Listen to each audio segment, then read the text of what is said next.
Good morning, Jim. Good morning, Andrew Douglas. Has it been Been- like borderline 2 years? Because that gets us to roughly where we are, I think. oh man, you're right. I hadn't really thought of it that way. Yeah.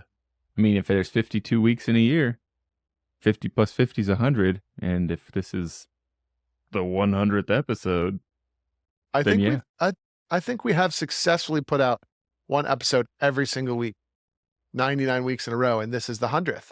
I dare say Pretty that's cool. not bad.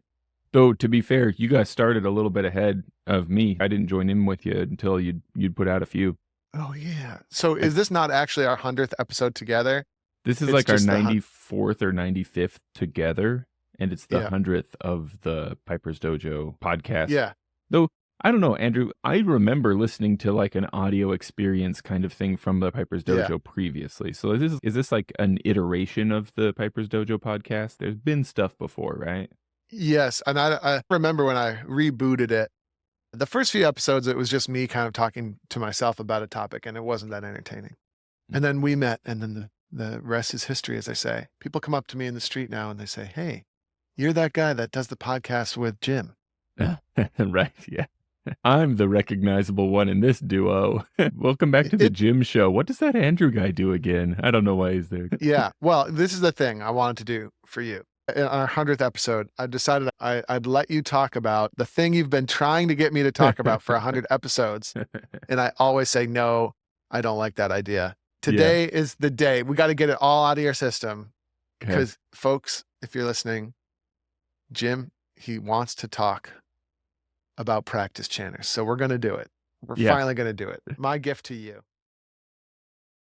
Well, that is generous of you, Andrew. Yeah, it's absolutely the case. That very first time we met, I came with a list of possible topics, and one of them was circular breathing on a practice chanter. Do you have to do it to be able to play well? Because, and here's the reason it goes through my head. I don't know if you can see behind me. There is a didgeridoo hanging right there. I do circular breathing. I do that on my practice chanter. Yeah. I don't use it as a flex. I don't go around being like, hey, look what I can do, you know? But sometimes it's just convenient.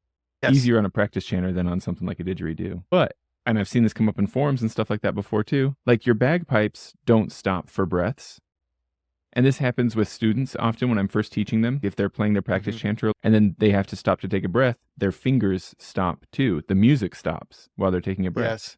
Yeah. And I'm not sure what the best thing is in that situation. To say to them, imagine you're still making sound, keep your fingers moving and hop back in with your breath when you can. I'm like, I don't want to say circular breathing is necessary, but I also think it might be useful. I don't know. What do you think, Andrew? Yeah. Okay. So you can see me trying to muster some enthusiasm here for this conversation. No, I'm very enthusiastic. I think one of the reasons I hate this topic is because it's actually quite difficult. So first of all, circular breathing, absolutely not necessary or interesting and should not be considered a priority of any kind for any learner. As a matter of fact, somebody like Rob Matheson, even if you can circular breathe, is opposed to it, right? Which I think is kind of interesting. I constantly circular breathe. It's all I ever do. Because at some point I figured out how to do it. And then certainly in terms of teaching, it's very handy to just keep your practice chanter going as long as you need to. But it's like absolutely not something that should be a priority. But hold that thought. I'm going to come back to that thought and I'm going to amend it. But actually, it's related to a really big problem, which is when you play the practice chanter, when are you supposed to breathe? So let's say circular breathing is not a thing. By the way, it's quite the skill and takes quite a bit of practice to get. So if I'm teaching a beginner, I don't want to spend a lot of time teaching them to circular breathe. Okay, we're learning to do the basics. But when do you breathe? And to your point, the goal here is to play the full bagpipes where we never breathe. I mean, for all or we intents constantly and purposes, breathe. right? Yeah, it depends on how you look at it. Yeah, exactly. The sound is continuously coming out of the bagpipe when we play. But when we learn on the practice chanter, we don't have the bag. We don't have the air reservoir hooked up to it. So when are we going to breathe? And then that tends to become a bit of an annoying problem. I mean, generally speaking, you try to get away with saying, well, you just breathe whenever you want and you don't think about it too much. But then what tends to happen oftentimes with beginners is they start to breathe either at the end of every phrase or something, which can be problematic, or the other time that people tend to breathe is when they know consciously or subconsciously they're not doing something correctly. or they're not Mm. able to do something. Oh, And so yeah, you you can tend kinda to hide take, it. yeah. And so Mm. beginners and learners tend to take breaths at inopportune times, which is a Interesting big point. problem, right? Even So if it's the subconscious, it happens. I can imagine that happening, Oh yeah. yeah, definitely. And it's usually subconscious. It's like, hey, Yeah. I want you to actually play through that so we can hear what they're doing. And then they try, but they still breathe in the same spot. Or, just before you're about to make a big mistake, you tend to cut out and you tend to take a Yeah. breath. And this is This very person's common. taking a breath every time there's a tackum in the music. It's weird. Yep. Yep. Exactly. And so it's like, okay, our learners are breathing at these inopportune times. So what are we supposed to do about this? And then we try and teach them to not do it. I think the reason I hate talking about this is I don't know the answer to this one. Mm. I'm pretty sure the answer is not teach everybody to circular breathe. I'm pretty sure the answer is not that, but I don't really know. It'd be great if people out there in the comments have suggestions on how to deal with the inconvenient breath. Mm. It's a sequel to Al Gore's famous film. The inconvenient truth comes Yes. after that comes the The inconvenient breath. inconvenient bruth. I think it's pronounced Bruth Bruth. instead of truth. Yeah, gotcha. I wonder if part of this is like maybe it's different from person to person, but maybe it's a strong argument for setting up a goose for a student. I've Sure. thought about that for my own children. Like how do I solve this for them? Yeah, I also think that this wasn't always the case, but you take a product like the Blair Digital Chanter, it's Mm. so good and so realistic that there could be some value there. Mm. And by the way, there's a lot of fun to be had there too. So Yeah. I want to circle back to the circular breathing thing and how a lot of people don't do it. I mean, I'm a big fan of it and I do it subconsciously, second nature now.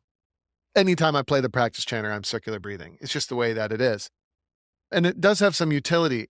Here's what I would say about that is if it's something that you find really fun and really interesting and it makes you excited to play and it's an additional thing that helps keep your attention, then by all means, you should circular breathe. So if you do Mhm. have a beginning student who's like, hey, can you teach me circular breathe? It's basically all I want to do. Yeah, we should do that. You know what I'm saying? It's like, Yeah, it is a yeah. cool thing. It's like, wait, basically you can use your cheeks and your embouchure as Yeah. your pipe bag. Yeah, my head is So a you can bagpipe now. continuously play. For me, circular breathing on the practice chanter came into play at the same time as it did with several friends. We were in the high school band together, and it was reaching that point where you're reasonably confident, and it's like you're spending so much time learning sets and stuff like that. It's almost like you need something to do, but it's also you just are spending enough time that you end up finding these little things that are just fun for a while. But this is one that actually later turned out to be maybe kind of useful. Mm-hmm. Like we Yeah. didn't consciously go, now I'm going to learn to circular breathe. It was like, hey, look at this fun little trick. Right, exactly. And the key word there is fun. And I think that's the same thing for me. I mean, you go to a piping summer school and you hang out with kids your age Mhm. that love piping and think piping is really awesome. And then you're just horsing around with your friends. And before you know it, you're like seeing who can circular breathe the longest. Yeah. And it's kind Yeah. of fun. And it takes a while to figure out. I don't think I got it right away. And then now the more that I do it, the better I am with it. And the same things that you need to worry about on the bagpipes, right? About blowing steadily, about maintaining the sweet spot, all that stuff. Are you kind of learning about that when you try and circular breathe on the practice chanter as well? And the answer is, yeah, maybe you kind of are. Well, not to make a case for it necessarily, but to that point, I do remember having to work on like, okay, now I'm circular breathing, but I noticed that when I do an intake of breath through my nose, my practice chanter goes from buzzing just right to and then comes back up. So the pressure was low. So it's like, oh, I increased pressure a bit to compensate. So yeah, maybe. Yeah, it's just crazy. The human brain and anatomy and neurological systems, and it's just incredible. Mm. Because yeah, over time, you're going to develop a better relationship between your cheek muscles and your musical brain neurons. And your intuition and your creativity. And before you know it, your creativity and your passion for music has caused mastery of your cheek muscles and that little cheek flap. dexterity. And there's that little flap back there that changes the airflow between your nose and your mouth. And you're going to have real mastery over that sucker too, just because you're interested in making music. It's bananas. That is pretty wild. Yeah. The world is a wonderful place. Sometimes, Jim, sometimes in life you come across a pessimist. People who are determined to be unhappy about the way things are. But maybe they don't know what I know, which is if you have passion about something, before long, you're going to have mastery over your cheek muscles and that little flap between your nose and your, what is that called? The epiglottis or it's certainly in the neighborhood of it. It's something like that. Yeah. Whatever that thing is, just look around you. And Yeah. the evidence is overwhelming that we live in a wonderful world. Like, I don't want to live in a world where I can't control that little nose flappy thing back in there. I'm I just don't. imagining this beautiful scene where there's a downcast individual walking down the street, probably in a gray trench coat, and Andrew Douglas walks up to him, places his hand on his shoulder, says, "Brother, check it out." It opens his mouth, and Yeah. he can see the little flap, and suddenly the Yeah. sun comes out, and the person's just like, "Whoa, wow, You the could do world is this too. wonderful." Yeah. Yeah. You could do this too. Yes, exactly.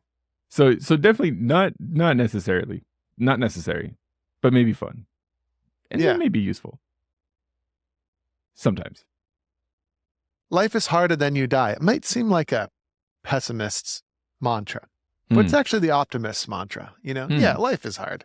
Life is hard. You best get out there and navigate it, have as much fun as you can, because it's going to be a tough ride. Like, let's go. If you're interested in circular breathing and controlling the epiglottal, you know, the family of epiglottal muscles, you know, you better get out there. You know, I found that when I was first getting on the pipes, you mentioned breathing at the ends of phrases. When I was first Yeah. getting on pipes, for me personally, probably because I had already played wind instruments, this was one of the biggest challenges for me to get to where I could play steady, was that Yep.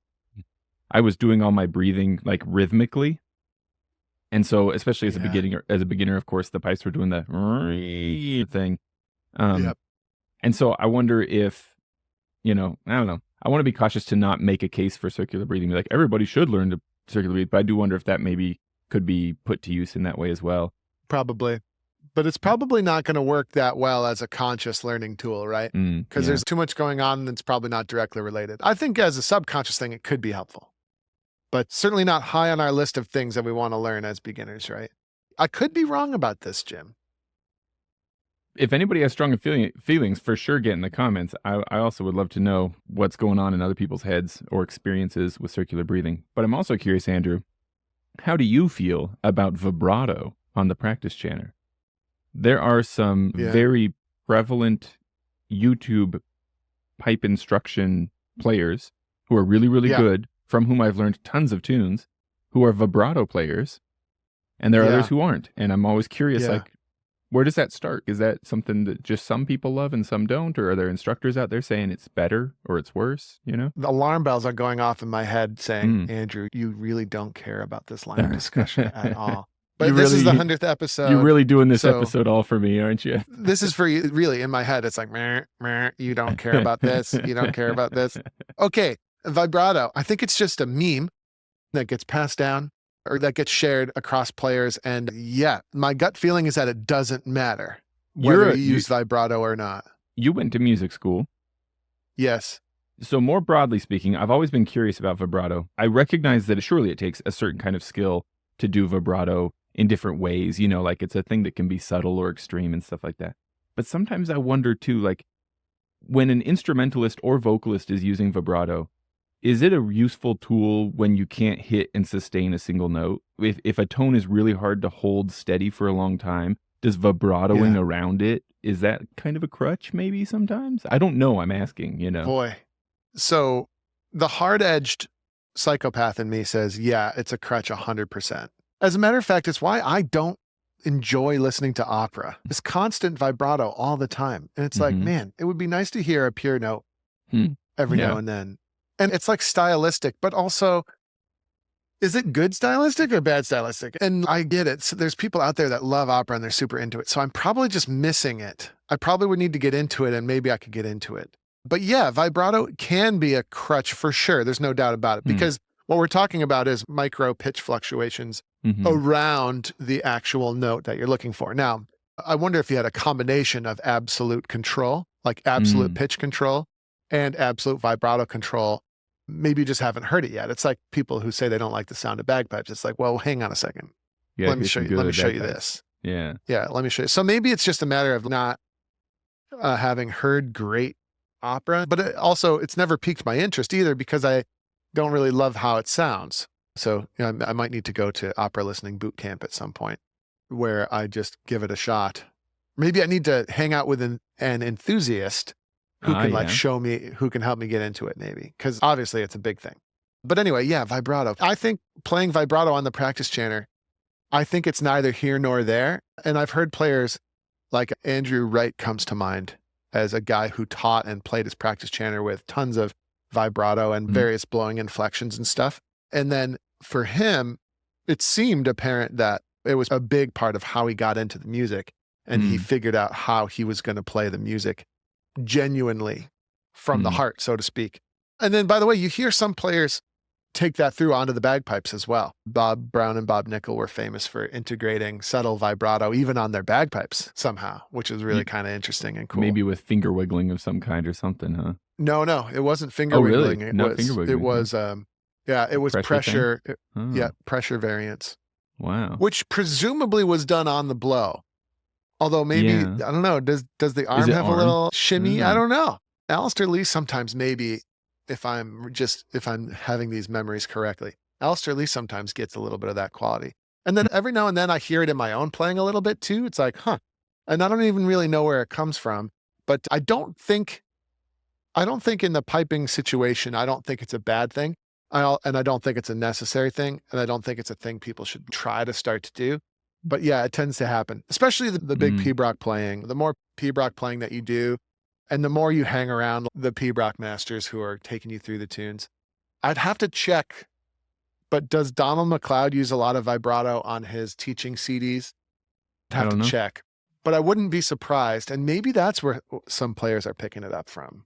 Those are hugely Yeah. influential Yeah, recordings as big well. And then prominent thing. Brown and Nickel have very influential recordings. So if you spend a lot of time listening to those recordings, trying to pick up the way they were playing the tunes, and if they were using that kind of vibrato, Mm. then yeah. And again, is it good? Is it bad? My intuition is that it's neither here nor there. However, if playing with vibrato makes you enjoy playing more, then that's what you should do.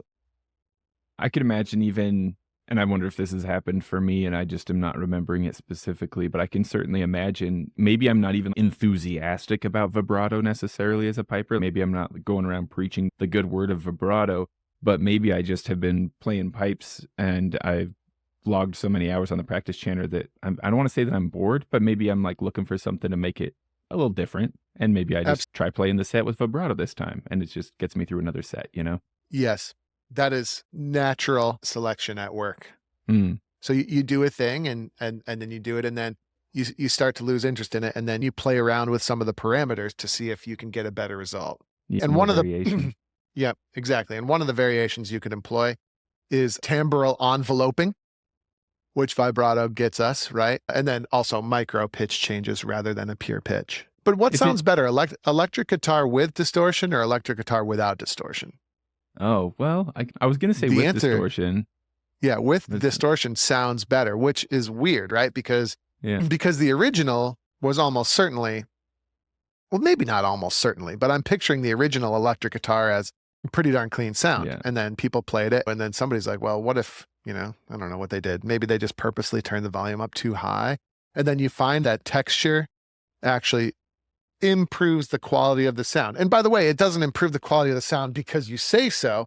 It probably improves the quality of the sound because people enjoy listening to it more, including yourself. And so that idea picks up. And now there's no such thing as an electric guitar player that doesn't have distortion in their toolkit at minimum. Yeah, Right. at least as an option, but usually the default. And they're almost certainly using some. It's the same with reverb, probably as well. Basically, nobody does a professional recording without some kind of reverb on there. Yeah. And that's the sort of thing that happens when you're experimenting with those sorts of things in your own playing. That's what's going on. You have a conjecture. The conjecture is, by doing these subtle variations in my blowing pressure, I can possibly achieve a better quality of sound. Mm. And then you give it a whirl, and then you say yes or you say no. Mm. There's probably a limit to it, right? Let's say you come to the conclusion that vibrato is good, and then you transfer it to the pipes, and then maybe a tiny little bit of vibrato is doable. But then Yeah. if you go too crazy with it, it's going to start to send the whole bagpipe out of tune. And so now you have to decide between vibrato, which was an incremental improvement, versus the pipes going out of tune, which is a big problem. You have to balance what you think is best. Do you have this experience, Andrew, with, I don't know, if you call them like tricks with the bagpipes, like slides and vibrato and things like that, where like when you first start integrating them into your playing, you kind of reach a point where you're doing it way too much, and then you dial Sure. back to where it ought to be. I feel like that's always Yep. the way it goes for me. I always take it too Yeah, far and then dial back. exactly. The death of the C natural is a perfect example of that. Mm, So like the C natural came into style back when I was a kid at some mhm. point. As a matter of fact, my AOL Instant Messenger handle was C natural Was 13. it really? That's Yeah. awesome. Don't look me up because I don't even know if I own that username anymore. But yeah, the C natural was like this cool thing, and it gave you a C natural on the pipes, right? And the answer was sort of gave you a C natural on the pipes, but it Mm, gives you, it's an untunable interval. So it's not actually a C natural, right? It lowers the pitch of the C significantly, but it doesn't lower it to a pure tone. It's the same with the more recent G sharp, right? It's another example of a fun thing that pipers do, but it's not actually a tunable note. You can't tune that with any sort of control. And so you end up with a C natural that's way sharper than the real C natural. mm. And then same with the G sharp. So basically what I'm talking about is you can change the fingering on the bagpipe to get you, and we also have the F natural, okay? Mhm. The F natural, but they're not actually controllable intervals. And Can you so, show me that? Can you show me that F natural again? yeah, so the C natural, I just wanted to see you flip the camera off again. keep this fingering on the bottom and do that. Oh, yeah, And that's I'm it. actually not really, I'm not lying. Those are the actual fingers. Yeah, I know. And then is the high G sharp like this too? I can't, Oh, I don't really personally use I them, but before I forget my point, mhm. my point is like those are cool tricks and pipers are out there in the world experimenting with these notes, but they're dying off because you can't control them. And so our ability to actually control the pitch of these notes turns out is essential. And so Mm. you can't really use them. For example, you can't use them in the pipe band, and you can't really use them when you're playing with other instruments if you want the precision of tuning, which as a Mhm. bagpiper, I really kind of want. Yeah. Yeah, that makes sense. I have been in a playing with other musicians situation where a C natural was called for, but I had to use tape to tape down the C sharp in order to Yes. get far enough down And because as the soon cross as you fingering do didn't take that, it down enough. that's right. And you can do that. But as soon as you do that, you can no longer use the C sharp anymore. Right, it's a one right there. Of course, Yeah. there are the weirdos who carve up their chanters to make it so there are extra holes, and that's Yep. that's an option too. But And we've tried that. We've tried that too, right? But anyway, but I don't know if that makes any sense. Yeah. yeah, and I also thought it was really interesting that you brought up opera as an example of like you have a hard time getting into it because there's so much vibrato. But then there are opera heads out there. It strikes like I have the same experience. I also have a hard time like really getting into opera, and I think it's also because of a lot of vibrato and maybe some other things too. But it does occur to me how this might be a really interesting exercise for us as pipers to think about, as long as we're pipers who aren't also opera heads. I'm sure there are pipers who are also opera heads, but just like this might be the experience that other people are having with piping as well, though. If that vibrato is idiomatic to the opera genre, it's so excessive that we have a hard time enjoying it. Isn't that what some people are experiencing with piping when we have so many embellishments that they're like, "Where's the music?" You know what I mean? Yeah. Amen. So then we can So true. understand why they're feeling that way.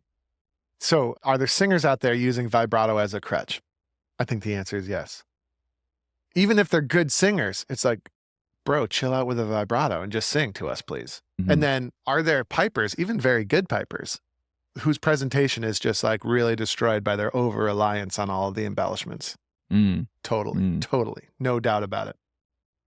That's interesting when it's technically very impressive, but maybe just not nice musically. That's an interesting Right. thing to get to that point.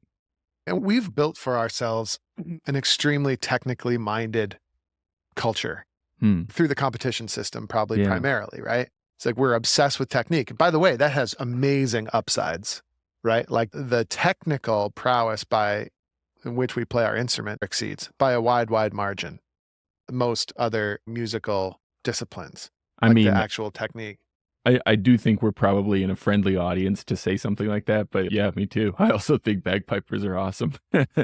No, but I think it's probably true. Hmm. Our instrument is also way more reliant on that kind of precision in order to produce anything that sounds decent. And we also have additional bandwidth to focus on that because we are a one note at a time instrument. So we're not worried about playing chords, and we're sort of worried about coordinating multiple limbs, but in kind of a different way Yeah. than say like a piano or a guitarist where the two Yeah. limbs are doing distinctly different things. Yeah, I'm thinking like And we have to fiddles and think, stuff too, where there's the variation in volume as well to be thought about. hmm There are a few yep, things that we carve away so we can exactly. focus on something else. That's right. So we're extremely technically minded, which has amazing upside, Mm, but also big downside mm. because we're so technical, we become obsessed with technique. That's And almost a bumper sticker, man, because we're so yeah, technical, we're obsessed with technique. That yes, mm, to the point where that's all beginners want to do hmm, is play technique, right? yeah, It's like, whoa, whoa, whoa, whoa, whoa, slow down, buddy, slow down. Let's be obsessed with playing really nice music yeah, and we'll let the technique develop over time. But yeah, what do beginners want to do? They want to play the full tunes with all the embellishments. By the way, yeah, as teachers, 9 out of 10 teachers agree that you shouldn't get your bagpipes until you play 5 tunes with all the embellishments in. I just yeah. want to point out I'm the 1 out of 10 that strongly disagrees with that. But yeah, it's just built into our culture, right? It's like, yeah, you're going to become an incredible technician before we're even going to allow you to play the instrument. Yeah, yeah. And I think that's probably a natural thing. I think if you rewound history and you started this whole bagpipe thing over again, we'd find ourselves in the same position. It has to do with how the instrument itself is engineered. It's just funny because it doesn't really make any sense. If you get an acoustic guitar, what do they want you to do? Right? We're going to learn 3 really basic chords, and then we're going to start singing songs where we just play those 3 basic chords over and Yeah. over and over And again. talk about And it's not fun. actually about, yeah, it's usually not about technique until significantly later, where it's like, okay, now you're playing the songs, but let's say you want to do a little guitar solo. If you want to do a good guitar solo, you're probably going to have to learn some scales, I'm thinking. I don't really know. I've never progressed past the playing of the basic chords No, on the that makes guitar, sense but though. It is interesting to think about it that way. It's like bagpipes have it flipped around. yeah, and it's become an obsession. And to Mm, be a great bagpiper, you have to have phenomenal technique. But now mm, you have phenomenal technique and everything, you see everything through the lens of phenomenal technique. mm. And then it takes old farts, which I'm now rapidly becoming one. No longer But a it young takes fart. old farts. It's actually required. It's necessary. You have Mhm. to come in contact with some old farts who say, you know, I'm approaching my deathbed, certainly the deathbed of my career here, and I'm wishing I spent more time and energy thinking about the big musical picture and what music Mhm. actually is. And I wish I'd realized sooner that it wasn't all about technique. And then if young people come into contact with enough old farts, they can have some sort of hope of not being so technique obsessed that they Mm, never do anything of interest. Yeah. mm. Certainly that maps to my trajectory. I mean, I guess I was just really, really lucky from very early on to be in touch with people like that.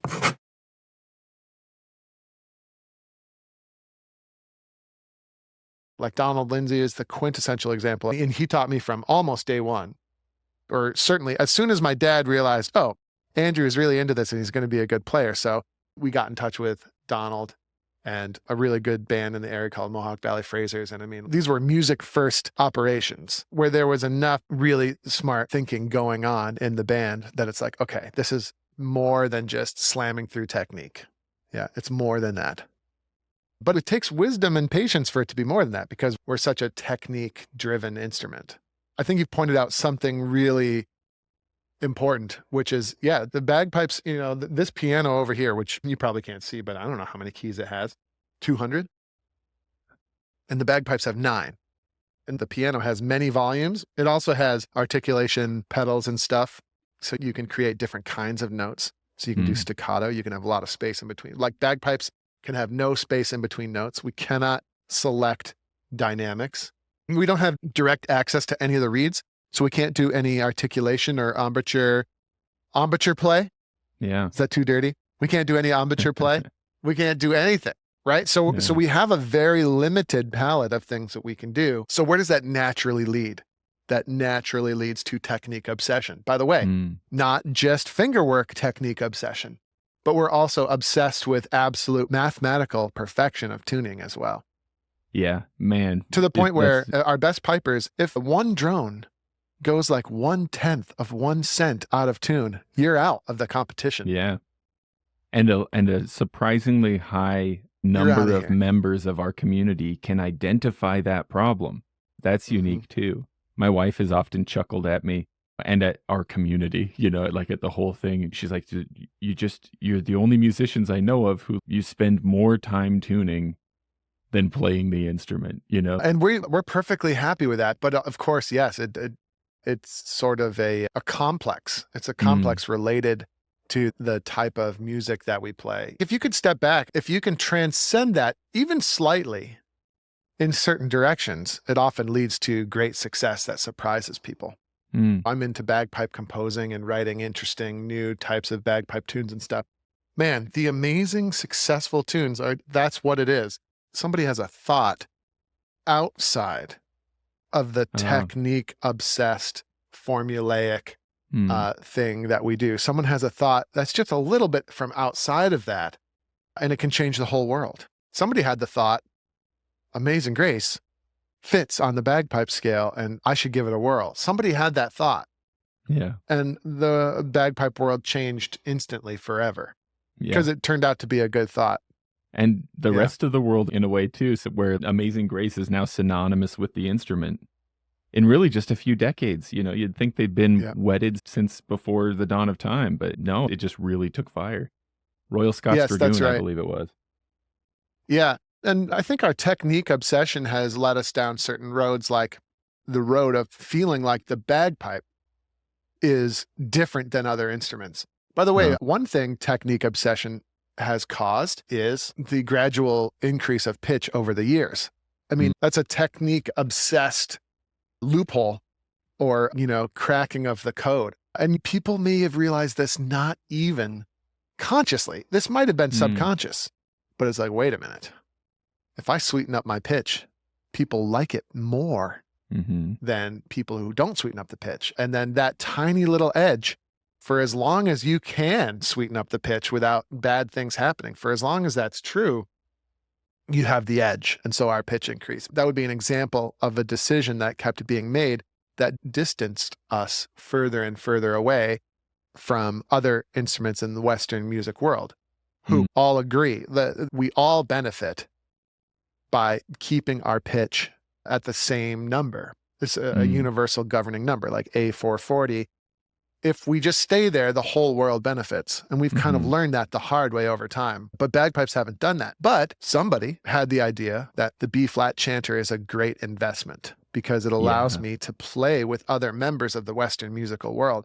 And then if you could play with other members of the Western music world, you could start to try to catch up on all the other musical things that mm, the Western music world has done over the years. And you can start to have certain revelations. I mean, one of the revelations that's happening a lot across the last 20 years is that, bagpipers, we don't just play notes and we don't just have three pentatonic scales that we can use. It's not really what's going on here.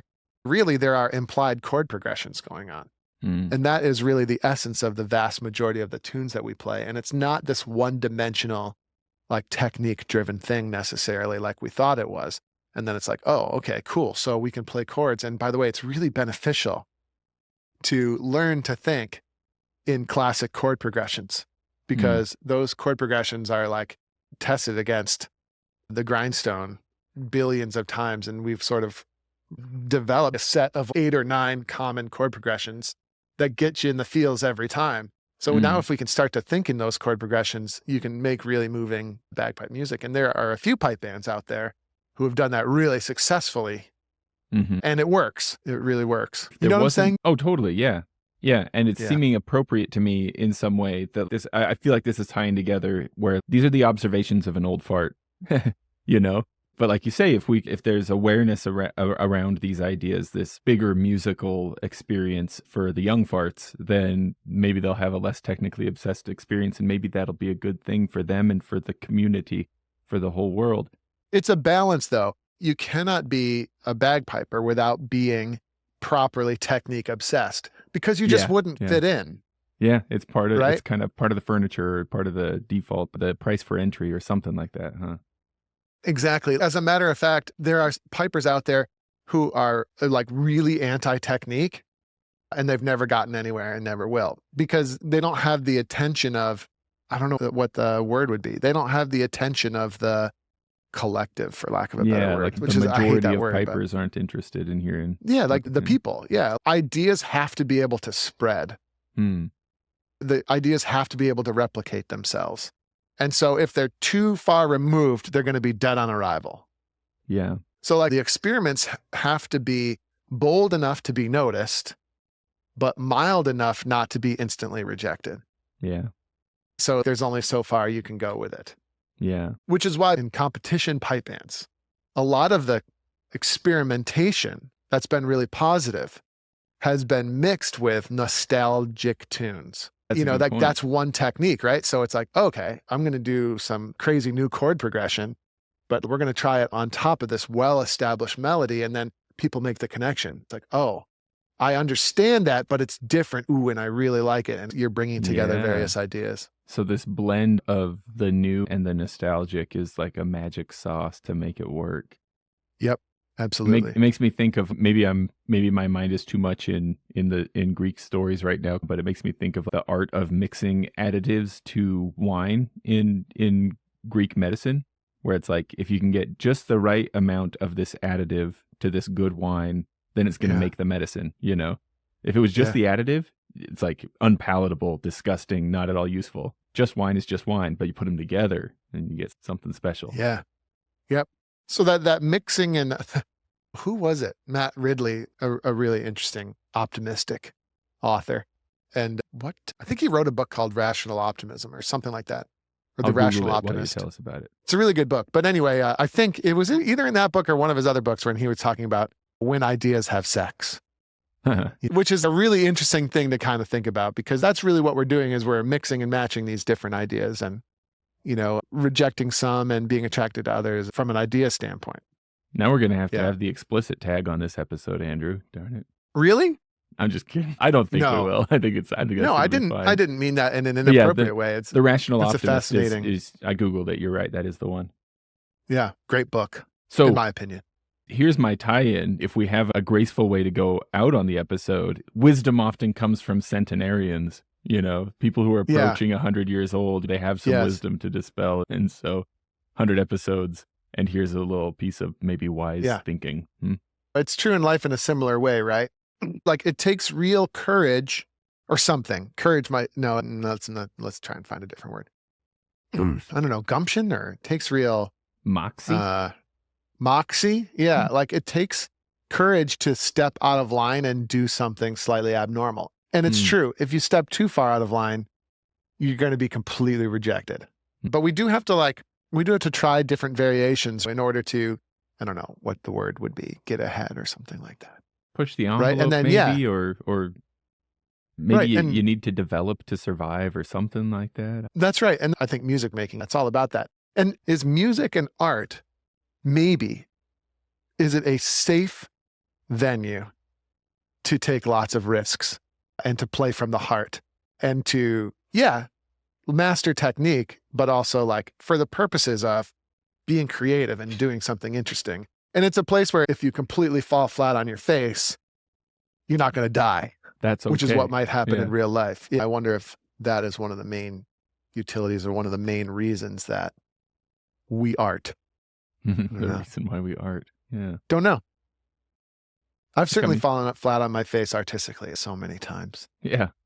I do it daily. Like, as a matter of fact, I still cringe about certain moments in my past. Like, oh my God, what was I thinking? But the good news is I didn't die. If you're driving a moving vehicle and you decide to experiment, you think I'm gonna get a little jazzy here. Let's see what happens. Like what happens if I just crank the wheel as hard as I can right now? Yeah, it's death. The probability of death very, very high. Everybody's in this lane. What if we tried the other lane? Yeah, exactly. Yeah, not a safe place to experiment. Good point. Yep, exactly. But you could do the same thing with your bagpipes, and you might discover something really fun. But if you don't, at least you don't die. Yeah, so there you go, Jim. 100th episode. We started talking about practice chanters, and then it spiraled. Look where we ended up. And look where we ended up. We fell flat on our face. Hey, but we didn't die. Did we die? No, we didn't die. We didn't. At least not as a result of this episode. I mean, my mind immediately goes to some dark joke. Like, who knows? What if we said something inadvertently that'll really upset somebody and we will die soon because of this episode? I don't know. A butterfly flapped its wings and said, That's right. Hey everybody, Andrew Douglas here from the Pipers Dojo, and I just want to say thanks so much for listening to today's iteration of the podcast. If you enjoyed what you heard here today, it would be super helpful to us and to a lot of bagpipers out there trying to find us. If you could give us a top-notch review on whatever platform you're using to listen to this podcast, particularly Apple, iTunes, and Spotify and things like that, your review would be really, really helpful. So if you have a moment today, definitely go over there and help us out. Other than that, until we meet again on the podcast or somewhere else, thanks again for listening.